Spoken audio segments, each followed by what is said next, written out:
बिहार के बांका जिले के मनिया गांव के कई परिवार चांदी की परत के जरिए इन हस्त निर्मित मछली रूपी ताबीज को बनाने का काम करते हैं। चांदी के इन मछली ताबीजों को ये कारीगर गुड लक कहते हैं और ये चमकती मछलियां ग्राहकों को भी गुड लक की उम्मीद देती हैं। हालांकि इन गुड लक मछलियों को बनाने वाले कारीगरों को इस पारंपरिक कला को बचाए रखने के लिए सरकार से मदद की आस है। उनका कहना है कि सरकार झारखंड की सीमा से लगे इस गांव के विकास की ओर भी ध्यान दे। हम लोग गुड लक का इंतजार मतलब लगभग 100 साल से कर रहे हैं। हम लोग का ये गांव का जो है ना पुश्तैनी धंधा है। चाहे कोई भी समाज का आदमी रहे, सब इसी कार्य से जुड़ा हुआ, मछली बनाने के कार्य से। लेकिन आज तक किसी का गुड लक नहीं हुआ है। अगर आपके थ्रू, आपके माध्यम से, आपका चैनल के माध्यम से अगर हम लोग का गांव का विकास हो तो अच्छा रहेगा। इन गुडलक ताबीजों को अलग अलग वजनों के हिसाब से बनाया जाता है, जिसमें चांदी के तार को ढालकर उस पर नक्काशी की जाती है। लेकिन अपनी इतनी खूबसूरती के बावजूद यह कला अपने अस्तित्व के लिए संघर्ष कर रही है। कारीगरों का दावा है कि गुडलक मछलियां बनाकर अब उनकी बहुत कम कमाई होती है। वे सरकार से मधुबनी और मंजूषा कला की तर्ज पर इस पारंपरिक कला को भी बढ़ावा देने की अपील कर रहे हैं। परेशानियां तो सर, पहली परेशानी हम लोग का पूंजी का है।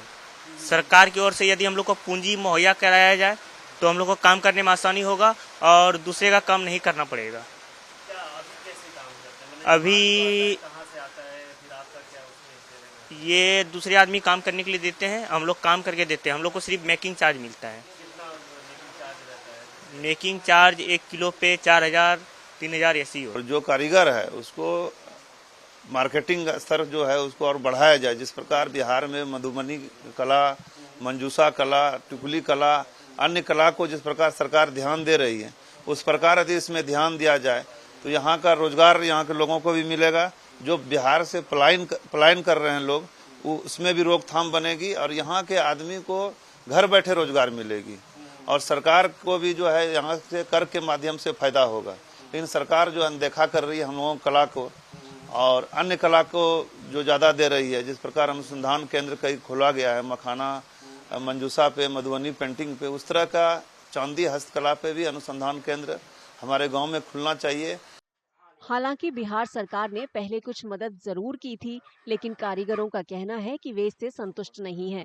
कारीगरों का आरोप है कि चुनाव के दौरान नेता गांव आते हैं और कई वादे करते हैं, लेकिन गांव वालों के वोट डालते ही वो सारे वादे हवा हो जाते हैं। जो भी बोल रहा था कि ये कर देंगे वो कर देंगे, क्या है नहीं कुछ। एक यही हम लोग का आता है हर साल, जैसे हो गया ना इलेक्शन का टाइम होगा तो उस टाइम में आ गया कि ये करेंगे वो करेंगे और बाकी बात इलेक्शन खत्म तो कुछ नहीं होगा। अच्छा। कोई ध्यान ही नहीं है सरकार कि हाँ यहाँ पे कोई ध्यान नहीं कि ये चीज यहाँ चल रहा है, ये सरकार को ध्यान देना चाहिए। सरकार कोई ध्यान ही नहीं था। लेकिन जब से हम लोग जीविका में ढुके हैं तब से हम लोग को मदद मिल रहा है, लोन भी मिल रहा है। अभी 10,000 रुपया भी हर महिला को दिए हुए हैं नीतीश जी। क्या आपका मानना है कि मतलब सरकार क्या करे कि बिजनेस अच्छा चले? क्या चाहिए हम लोग को? जो है अभी काम धंधा जैसे कर रहे हैं, महाजनी कर रहे हैं, लोन जैसे दे रहा है, थोड़ा बहुत मिल रहा है। अगर अच्छे से हम लोग को कोई ऐसा काम हो जाए तो और अच्छे से काम चलेगी, बिजनेस चलेगा। अपने आप पर निर्भर रहेंगे, जो दूसरे पर निर्भर हो अपने आप पर निर्भर रहेंगे, अपना कमाएंगे, अपना होगा।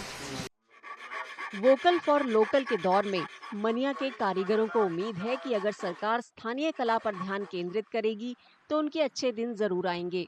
आगामी बिहार विधानसभा चुनाव में वोट डालने के लिए लाइन में खड़े होने के दौरान यहाँ के मतदाताओं के मन में भी बस यही उम्मीद होगी।